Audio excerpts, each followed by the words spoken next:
प्रतिदिन भगवान शंकर महाकाल राजा के मंदिर जाना, प्रतिदिन महाकाल राजा का दर्शन करना, प्रतिदिन महाकाल दर्शन कर कर अपनी दुकान खोलना और पान बेचना, ये चालू था प्रतिदिन रोज। और जब वो शिव जी के दर्शन कर कर वो तमोली चला जाता, तब मेरे महाकाल बाबा ठहाका लगाकर हंसते रोज। और पार्वती जी उनसे पूछती, जब भी ये तमोली आता है, जब भी ये चौरसिया आता है और ये तमोली पान बेचने वाला तुम्हारे पास आकर दर्शन कर कर जाता है और तुम ठाका लगाकर हंसते हो, तुम इतनी तेज मुस्कुराते हो, क्यों? शिव जी कहते हैं, पार्वती मैं तुझे क्या बताऊं, बोल नहीं सकता मैं कि ये क्यों हंसता। पार्वती जी ने कहा, कालों का काल महाकाल, और जब कालों का काल महाकाल हंसे तो कोई बात साधारण नहीं हो सकती। सत्य बताओ, ये तमोली रोज आता है, दर्शन कर कर जाता है और तुम ठाका लगाकर हंसते हो, क्यों? शिव जी ने कहा, पार्वती ये तमोली एक ऐसा तमोली है, मेरे इतने भक्त मेरा दर्शन करने के लिए आते हैं, सब कुछ ना कुछ मांगते हैं, पर ये तमोली एक ऐसा है जो मुझसे कुछ नहीं मांगता, बस मुझे रोज निमंत्रण देकर जाता है कि एक बार मेरी दुकान पर पान खाने जरूर आना।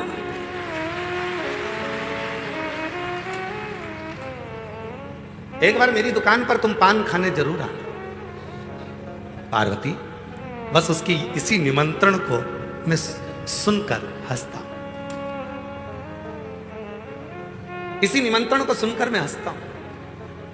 महाकाल राजा कहते हैं, पार्वती दुनिया की रीति है, जो मुझे रोज निमंत्रण देता है, एक ना एक दिन मैं उसके दरवाजे पर जरूर पहुंचता हूं, ये निश्चित। पर वो समय का इंतजार करूंगा, वो समय आएगा और मैं उसके घर पर जाऊंगा, पान भी खाऊंगा, निश्चित है। अब तो तमोली रोज जाता, रोज भगवान को निमंत्रण देता।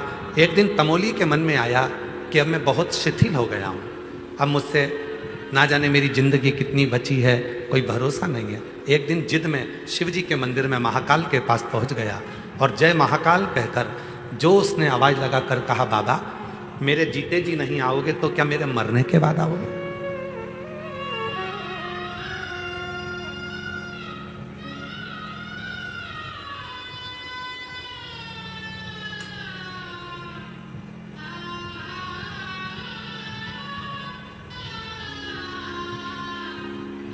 बोले नाथ सुनो मेरी अर्जी सुनो, त्रिपुरारी आया आया मैं शरण तुम्हारी। भोले नाथ सुनो मेरी अर्जी सुनो, त्रिपुरारी आया आया मैं शरण तुम्हारी। बाबा मेरे जीते जी नहीं आओगे तो क्या मेरे मरने के बाद आओगे? इतना तो कहना था और तमोली कहकर गया। आज मेरे महाकाल ने नंदी को बुलाया, नंदी चल, रूप बदल, दोनों दोस्त बनकर चलते हैं, पान खाकर आते हैं। तमोली की दुकान पर आज मेरा महाकाल पहुंच गया, ला भैया पान देना जरा। तमोली ने लगाया कत्था चूना पान बनाकर और जो दिया महाकाल राजा को। महाकाल राजा ने जो पान खाया, पान खाकर दोनों नंदी और शिव चल दिए, चले गए। तब याद आया, पैसे तो देके ही नहीं गए। तब याद आया, बिना पैसे के चले। कल आएंगे ना, तब पैसा लेकर आऊंगा, कल लेकर रहूंगा पक्का है। दूसरे दिन फिर महाकाल आ गए, वही मेरा नंदी साथ में मेरा बाबा, लाओ पान दो। पान खाया, जितनी देर तक महाकाल वहां रहते पान खाते, उतनी देर तक उसको पैसे की याद नहीं आती। तुम्हारे जैसी है, जल चढ़ाती है तब तक याद नहीं आती कि गले में चेन कहां गई, गले में मंगलसूत्र तक कहां चले गया, बैग था कहां गया, पर्स था कहां गया, मोबाइल तक कहां गया, सुध नहीं रही। ध्यान तो शिव में था।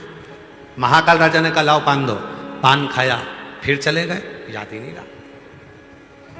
दिन निकलते गए, महाकाल राजा उस तमोली से खूब हंस मोल कर बात करने लगे। अब तो दोनों में ऐसी घुटने लगी कि जब महाकाल आते तमोली पान लगा कर दे देता। कभी कभी भगवान सुपारी ज्यादा मांग लेते तो कभी कत्था ज्यादा लगवा लेते, पर तमोली को पैसे की याद नहीं आती। पैसे की याद कब आती? जब महाकाल चले। आज तमोली के पिताजी आ गए और तमोली के पिताजी आए और आकर बोले, वो खाकर चले जाता है तो उससे पैसा नहीं मांगता है।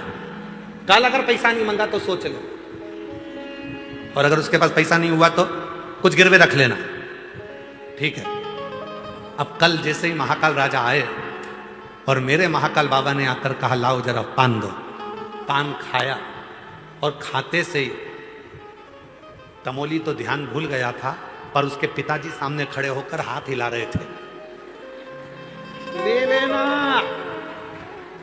तमोली को याद आया, बाबा, ए भैया लाओ जरा पान का पैसा दो। महाकाल राजा बोले, पैसा वैसा तो हमारी जेब में रखते नहीं है, जप्ती भभूत में है खजाना कुबेर का। जब भभूत में करोड़ों का धन है तो जेब में पैसा कौन लेके चलता है? लेकर कौन? जप्ती भभूत में है खजाना,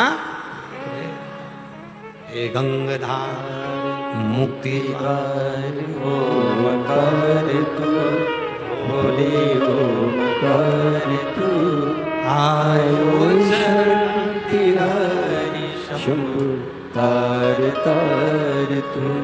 अवंतिका नरेश, भगवान उज्जैनी के राजा, मेरे काल अधिपति महाकाल राजा स्वयं कह रहे हैं, मेरी जेब में तो कुछ है नहीं, क्योंकि मेरे पास जेब ही नहीं है, पैसा वैसा नहीं है। अब पिताजी इशारा कर कर कह रहे, पैसा नहीं हो तो दूसरी चीज रखवा लेना, गिरवे गिरवे रखवा ले। तमोली ने कहा, देखो भाई, अपनी दोस्ती एक तरफ, पैसा नहीं है तो कुछ ना कुछ तुम्हें रखना पड़ेगा। महाकाल नंदी को देख रहे, नंदी महाकाल को देख रहे।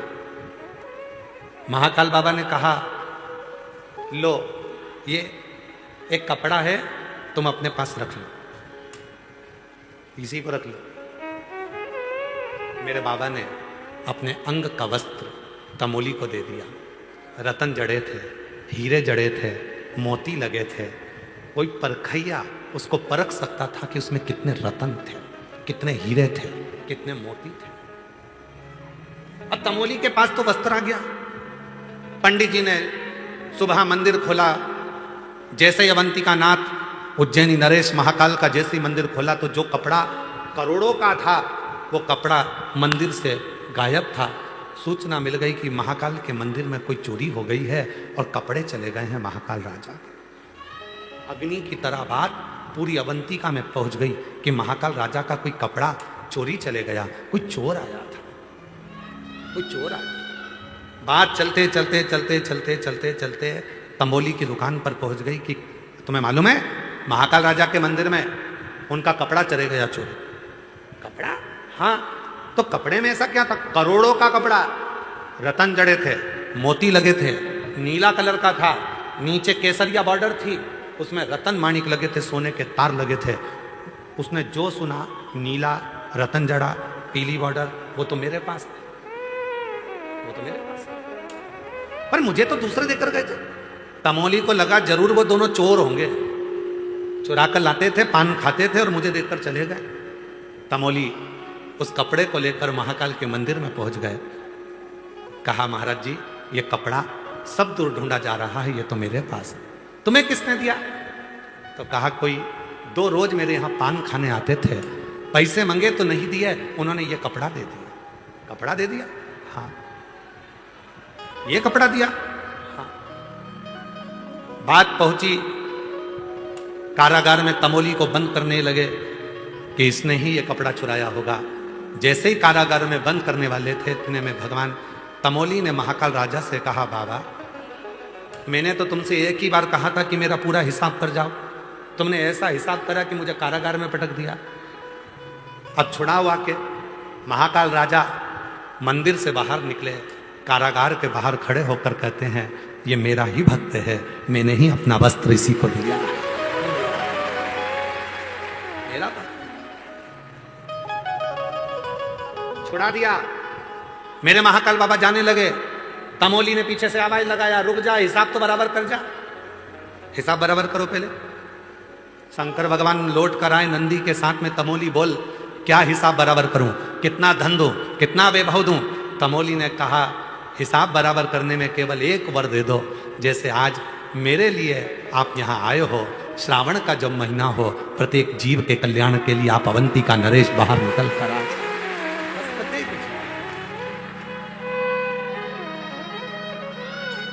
सबके और तुम आना भोले बाबा मेरे मकान में, तेरा डमरू डम डम बाजे सारे जहान में। तुम आना भोले बाबा मेरे मकान में, तेरा डमरू डम डम बाजे सारे जहान में।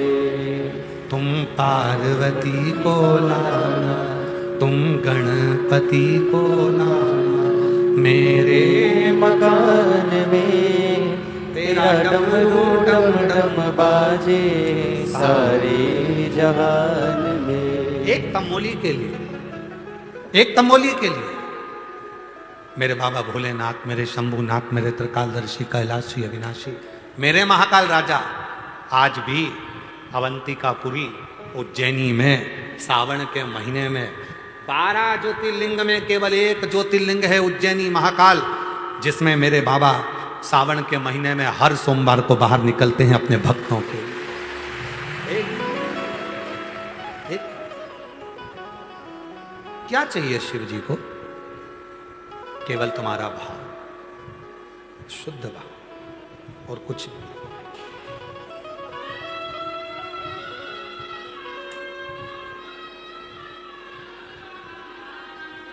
आप सबको मालूम है शिव जी का एक नाम है लकुलेश्वर महादेव। सभी लोग बोलो साथ में, लकुलेश्वर महादेव। शिव जी का एक नाम है लकुलेश्वर महादेव, जिसमें भगवान शंकर अपने हाथ में एक छड़ी रखे और एक हाथ में उनके ज्वाला है, अग्नि है।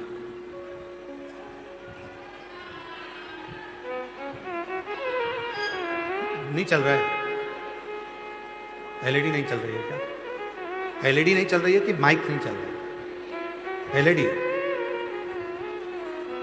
एलईडी वाले एलईडी चलाएं।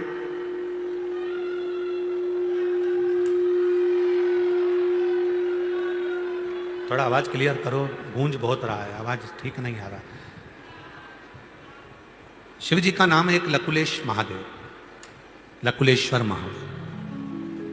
शिव जी के हाथ में एक हाथ में छड़ी है, दूसरे हाथ में अग्नि है।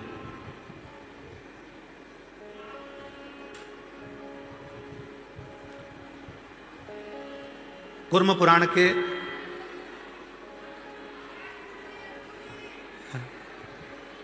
आवाज नहीं आ रही है, आवाज गूंज रही है। भाई हम बोल रहे हैं, आवाज क्लियर नहीं है। शिव जी का एक नाम है लकुलेश महादेव। कुर्म पुराण के अध्याय नंबर 53 में, वायु पुराण के अध्याय नंबर 23 में, लिंग पुराण के अध्याय नंबर 24 में लकुलेश महादेव का वर्णन है। लकुलेश जिनके एक हाथ में छड़ी है और दूसरे हाथ में अग्नि है, लकुलेश। जिस समय पर डॉक्टर बोल दे कि यह बीमारी तुम्हारे शरीर में प्रवेश कर गई है और इस बीमारी का कोई हल नहीं है,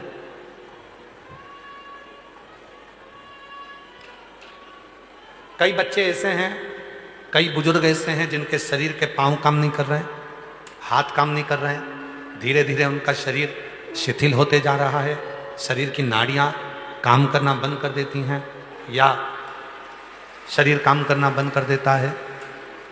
उनके लिए लकुलेश्वर महादेव का स्मरण बहुत जरूरी है। एक हाथ में छड़ी है लकुलेश महादेव और एक हाथ में अग्नि है। थोड़ा सावधानी से सुनिएगा, बड़ा सुंदर प्रसंग। एक बार धर्मराज न्याय करने के लिए बैठे थे और धर्मराज न्याय करने पर जब बैठे थे, सारे देवताओं के जितने भी भक्त प्राण छोड़कर जा रहे थे उनके साथ निर्णय हो रहा था। एक महाकाल का भगत था, शिव का एक भक्त था, भगवान शंकर का एक भक्त, कुछ नहीं करता था, कुछ केवल एक काम करता था। ना उसके पास में धन था, ना उसके पास में वैभव था, ना उसके पास में दौलत थी, ना उसके पास में संपदा थी। केवल एक काम करता था, शिव का जो शिवलिंग मिल जाता था उस शिवलिंग के चारों तरफ सफाई कर देता था, साफ कर देता था। शिवलिंग के चारों तरफ सफाई करता था, शिवलिंग के चारों तरफ साफ करता था। बस एक नियम था उसका, ना वो बेलपत्र चढ़ाता था, ना वो जल चढ़ाता था, ना वो चावल चढ़ाता था, ना वो दीप जलाता था, ना उसके पास चंदन था, ना अगर था, ना तगर था, ना धूप बत्ती थी, ना अगरबत्ती थी, कुछ नहीं। केवल चंदन का लेपन करने की जगह भूमि की सफाई करता था। शिवजी के वो भक्त के प्राण छूट गए। प्राण छूटे तो वो धर्मराज के सामने गया।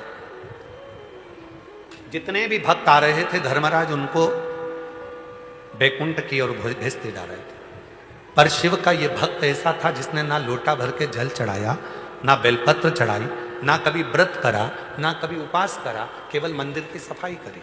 इसको देखकर धर्मराज के मुख से निकल गया कि एक काम करो कि इसने कभी मंदिर में ना चंदन लगाया, ना जल चढ़ाया, ना धूप बत्ती लगाई, ना अगरबत्ती लगाई, ना दिया जलाया, ना पूजन करी, केवल मंदिर में सफाई करता था, इसलिए इसको स्वर्ग का रास्ता नहीं दिखा सकता, इसको वैकुंठ नहीं दे सकता। इतना तो सुनना था। जब उस शिव के भक्त को वैकुंठ के रास्ते पर ना भेजते हुए दूसरे रास्ते पर जब भेजा गया, इतनी देर में तो मेरा देव अधिदेव महादेव स्वयं दंड लेकर, छड़ी लेकर, हाथ में अग्नि का खप्पर लेकर, धर्मराज मेरे भक्त का निर्णय करने के लिए तुझे नहीं बिठाया। सुनो धर्मराज, सुनो धर्मराज, 33 कोटि देवताओं के जितने भक्त हैं उनका निर्णय तुम करोगे। दुनिया के सारे जीवों का निर्णय तुम करोगे, पर शंकर के मंदिर के दरवाजे के सामने से भी अगर कोई निकल कर चले जाए उसका निर्णय केवल मैं करूंगा, कोई दूसरा।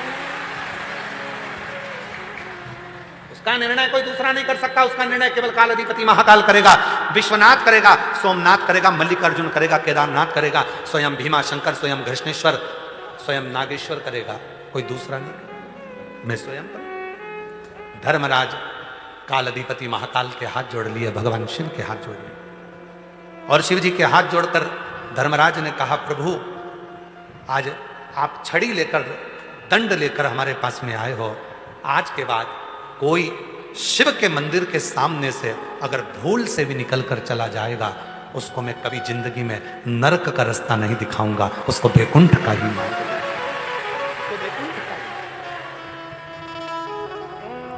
शिव जी का नाम हो गया लकुलेश। फिर से बोलो एक बार, लकुलेश महादेव, लकुलेश्वर महादेव। कूर्म पुराण के अध्याय नंबर 53 में, वायु पुराण के अध्याय नंबर 23 में, लिंग पुराण के अध्याय नंबर 24 में लकुलेश्वर महादेव का वर्णन आता है। स्कंद पुराण के अवंतिका खंड में भी लकुलेश्वर महादेव का वर्णन आता है। अगर स्कंद पुराण पढ़ोगे तो उसमें अवंतिका खंड में भी लकुलेश्वर महादेव का वर्णन आता है। लकुलेश्वर शिव जी का एक ऐसा नाम, जब शरीर की कोई नस, कोई नाड़ी चौक हो जाए, पाँव ना चले, हाथ ना चले, शरीर शिथिल हो जाए, डॉक्टर कह दें कि इस बीमारी का कोई हल नहीं है, तब आखिरी में लकुलेश्वर महादेव का स्मरण करा जाता है। लकुलेश्वर 7 दुर्वा ली जाती है, 7 दुर्वा छोटी छोटी 7 दुर्वा ली जाती है। और थोड़ा ध्यान देना, ये भगवान शंकर का शिवलिंग है, एक बेलपत्र, 7 दुर्वा। बेलपत्र को शंकर जी के ऊपर चढ़ाओ तो उस डंडी का मुख, बेलपत्र की डंडी का मुख जहां से जल बहता है उस ओर होना चाहिए। शिव जी के ऊपर जरा समझिएगा, इस तरह से उस बेलपत्र को चढ़ा दिया जाता है। डंडी का मुख जहां से जल बहकर जा रहा है उस ओर रखा जाता है। डंडी का मुख जहां से पानी बहकर जा रहा है।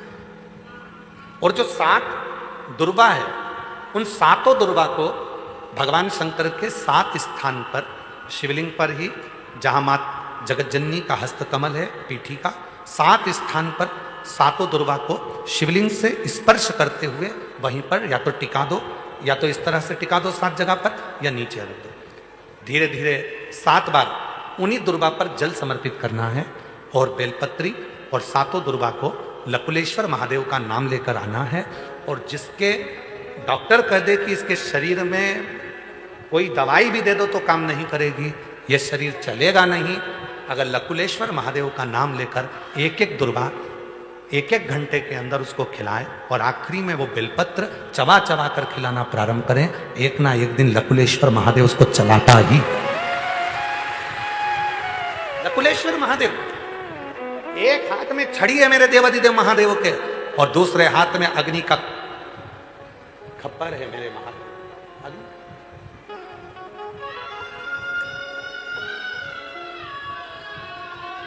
वो निर्णय देता है। एक पत्र अच्छा है, देखिए पत्र अच्छा है।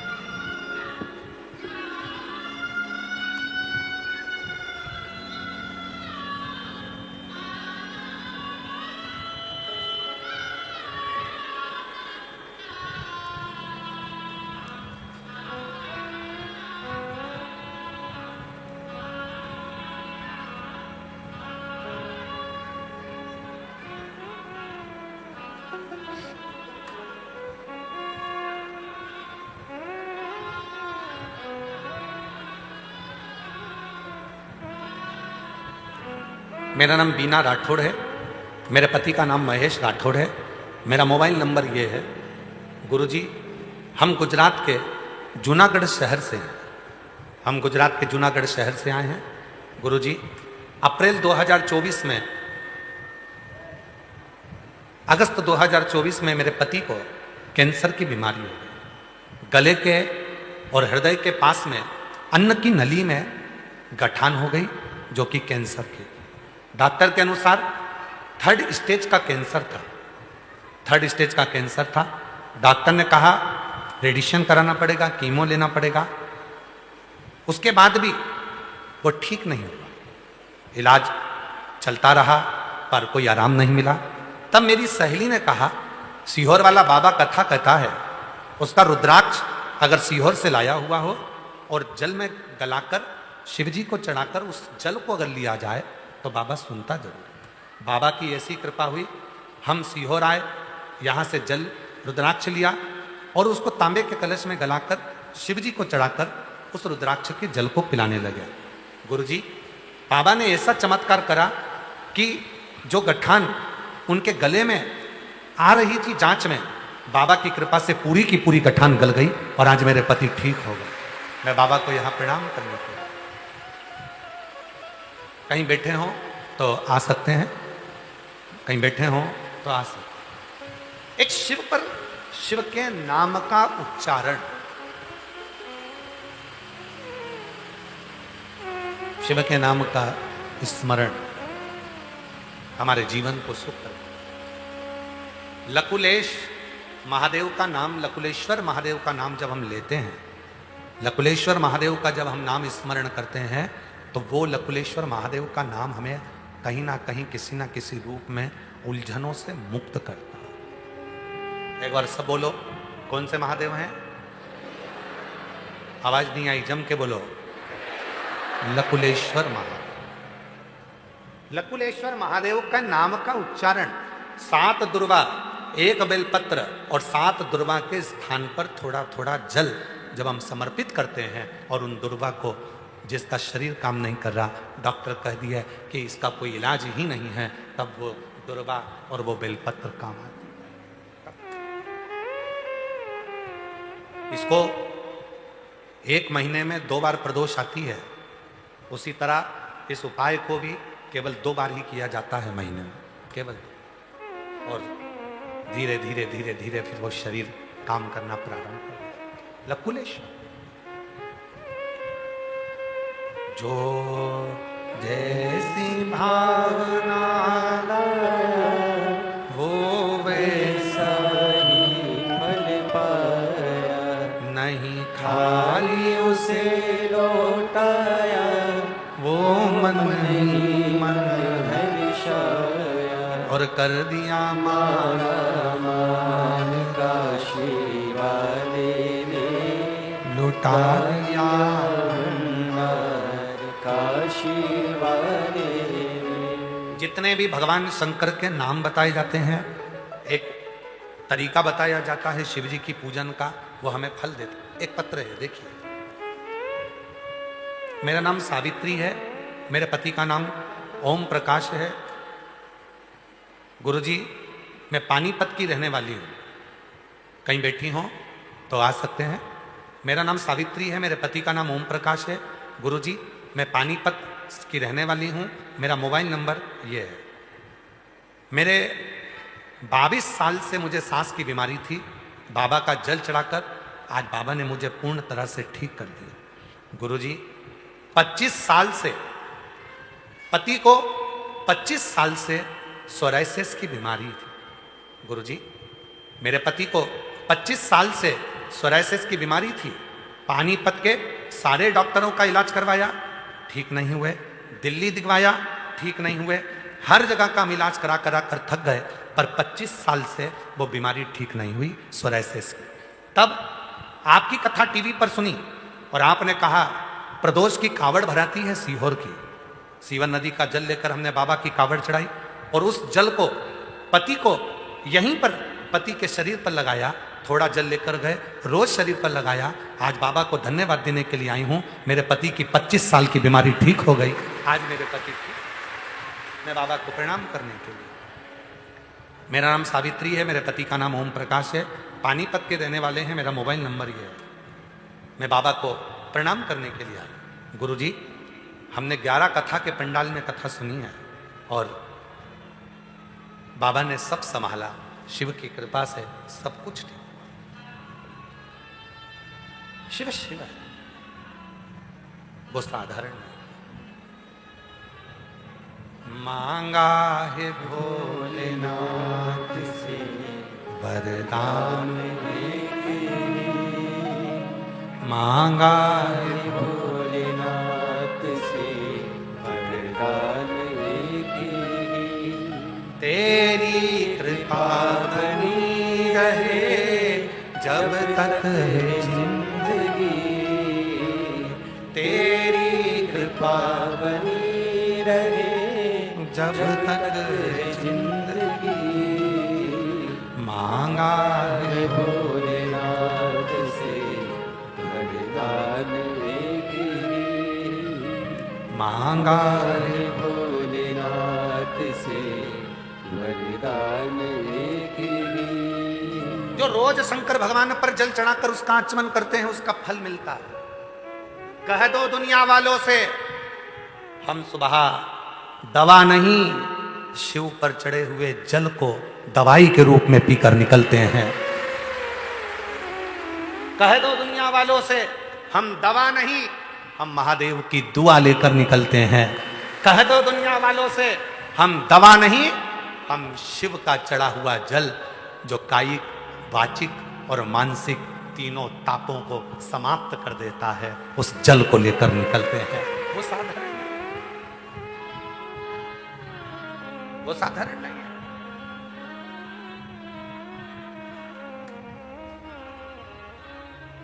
उससे प्रीत, उसके चरणों की प्रीति साधारण। महाराज कितना कृपालु है मेरा शिव, जरा देखिएगा कितना दयालु है। क्रतु ऋषि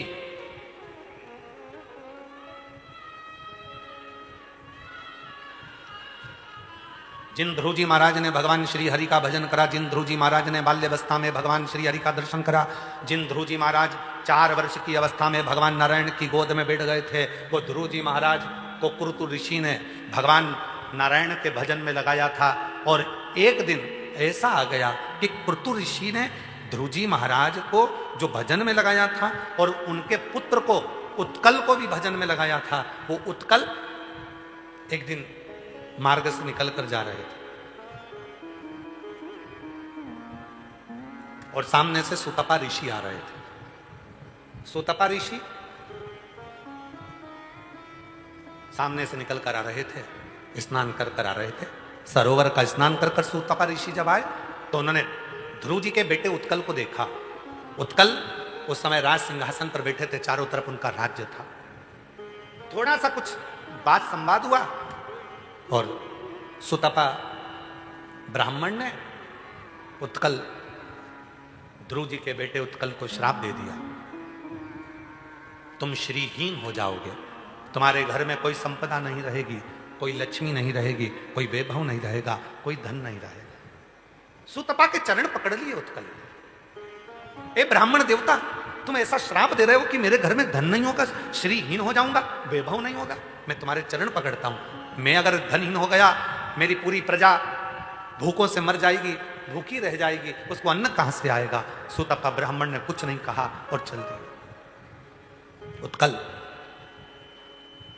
बड़े दुखी हो गए, किसके पास जाऊं, किससे कहूं, श्रीहीन हो गया, धनहीन हो गया, वैभवहीन हो गया, अब मैं किससे कहूं।